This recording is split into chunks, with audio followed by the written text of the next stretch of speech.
This is the new Citroen C3 Aircross. Well, more specifically, this is the new Citroen C3 Aircross. And like most new Citroen models, it's available in petrol, hybrid, and electric forms. This one's the electric one. And as you can see, it's loosely based on the smaller C3 hatchback. But the C3 hatchback's had a bit of a growth spurt of late. It's become a little bit more SUV-like, and that's left a bit of headroom for the C3 Aircross to grow as well. This new model is still a budget compact SUV, but it's now a little bit bigger, a little bit more spacious. It's even available with 7 seats. Naturally, the styling has gone even more SUV-ish. You've got these two-tone colours, these chunky bumpers, and you've got these more modern headlights that look like some of the LEDs have broken. But this is still an incredibly good value small SUV. Question is it an incredibly good SUV? Like the C3, the Aircross has become a little bit chunkier and more rugged in its design. You've got this more square front end with this grille that mimics the chevrons of the Citroen logo. Speaking of which, there is a new Citroen logo which manages to be both more sort of simple and also fussier than the old badge. You've also got these little strakes in here which are interchangeable. These goldish ones sort of denote the top spec models, but you can have different colours and get your dealer to fit them if that's the sort of personalisation you want. Obviously, you can also go for a range of paint colours, wheel designs, roof colours. Personalisation, it seems, is a bit of a buzzword with this thing. Like most compact SUVs, the C3 Aircross is predominantly available as a 5-seater, but as an optional extra, you can have 2 seats in the boot.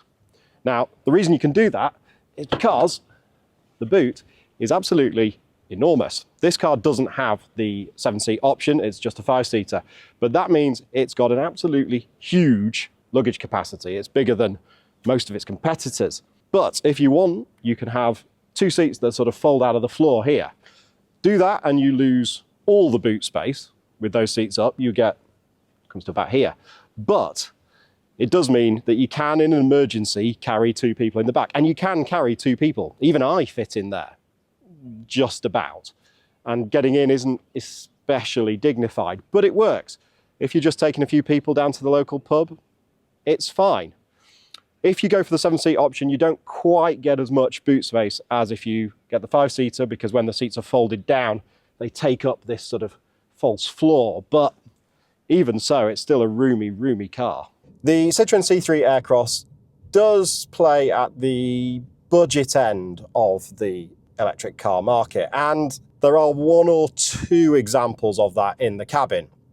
Some of these plastics here are, yeah, less than ideal, and there are some weird little bits that I don't know why. There's a weird sort of flange thing there, no idea what's going on with that. But there is some nice styling, and they've put some fabric on there, which is a kind of cheap and effective way of sort of making it a bit more tactile. The style is actually quite nice. It's minimalist, but it's not bad.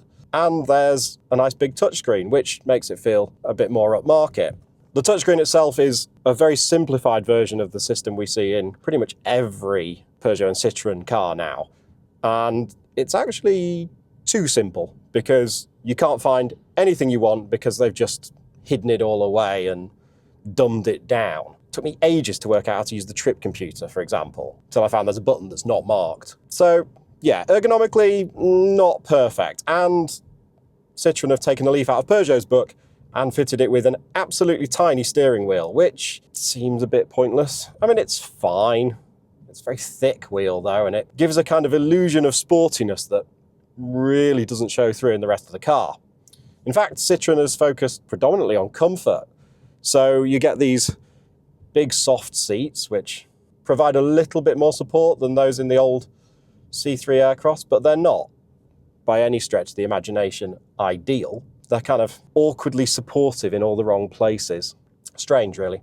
Because comfort is the focus, the E-C3 Aircross is designed to be calming and quiet inside, and it's not, really. The motor makes quite a surprising amount of noise. It sort of whirs and whistles away for reasons unknown. And while this interior is quite minimalist and quite spacious, there's loads of room in the back, there's plenty of headroom in here, it's not the most relaxing thing because of some of those ergonomic flaws. However, the worst thing about this car's interior by a country mile is these little red tabs down here that say things like, be cool and have fun. Now, I'm all for positive reinforcement and promotion of mental health and all this stuff, but I draw a line at enforced jolliness.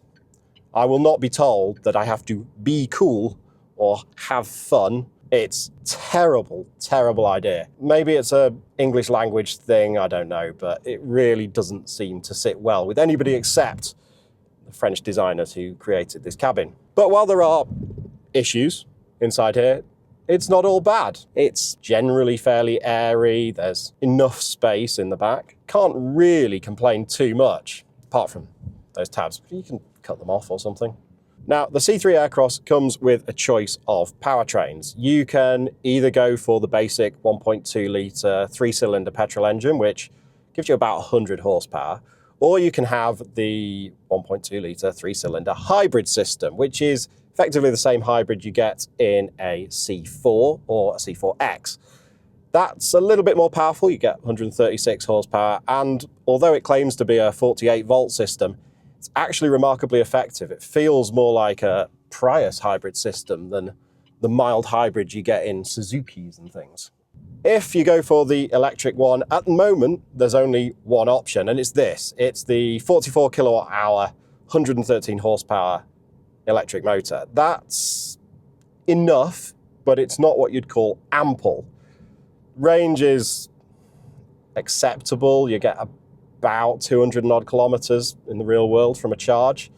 And that's fine if most of your driving is in and around town. If you go further afield though, you're going to want one of the bigger battery options. There is also a 54 kilowatt hour version coming with a more powerful motor, and that's going to give you a range of about 400 kilometers on a charge. Real world, okay, that's more like 300, 350. But even so, for a small compact SUV, that's not bad going.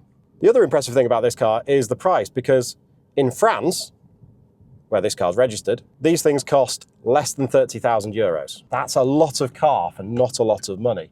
Even if you get the 7-seat option, you're still going to be looking at less than 30,000 euros. And frankly, that's impressive.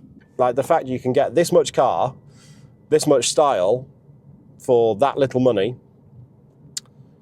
you can see the appeal. Unfortunately, the C3 Aircross doesn't actually drive as well as it stacks up on paper.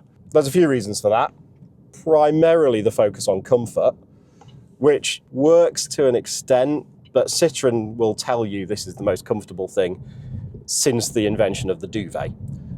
They're wrong. Yes, it's not bad, but we're here on incredibly smooth Spanish roads, and quite frankly, they flatter it. It rides reasonably well, but it does find the odd bump in what is otherwise a more or less problem-free surface. Interestingly, the hybrid and the electric versions of the C3 Aircross do ride slightly differently and behave slightly differently. The electric version has some steering, doesn't really feel like anything, it doesn't feel especially connected, and it isn't actually that easy to work out how much lock you need to apply when you're coming into a corner. You sort of go, no, more, no. It's not ideal. If, on the other hand, you go for a C3 Aircross hybrid, the steering has absolutely no feel whatsoever.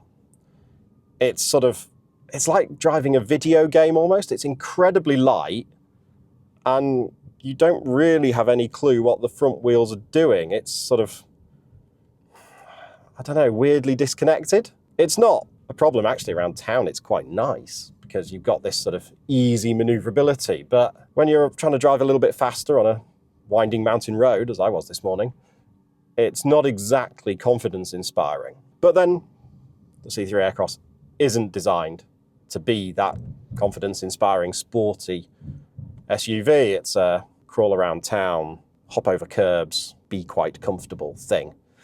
And it is quite comfortable. It's a little bit better on the motorway than it is on a urban street, but most things are. And it does deal quite well with the weight of the battery. The hybrid doesn't ride quite as well, and whether that's a suspension tuning weight thing, not quite sure, but it seems to just bobble a little bit more around town and thump into the bumps a tiny bit more. This feels a bit more squidgy.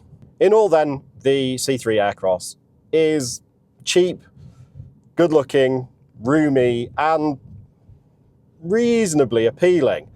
It's not perfect, but for the price tag, can't really complain too much. I mean, yeah, it's not as luxurious as it could be. Some of the plastics are a bit cheap, but it's cheap. That's kind of okay. Basically, it's a lot of car for the money, and actually works really well in electric form. That's more than could be said for the Citroen C4, which works best as a hybrid, but this one in electric form is a nice little runabout. We would hang on for the forthcoming 54 kilowatt hour battery pack, because that's going to make life an awful lot easier. It's going to make this a more versatile thing for covering longer distances.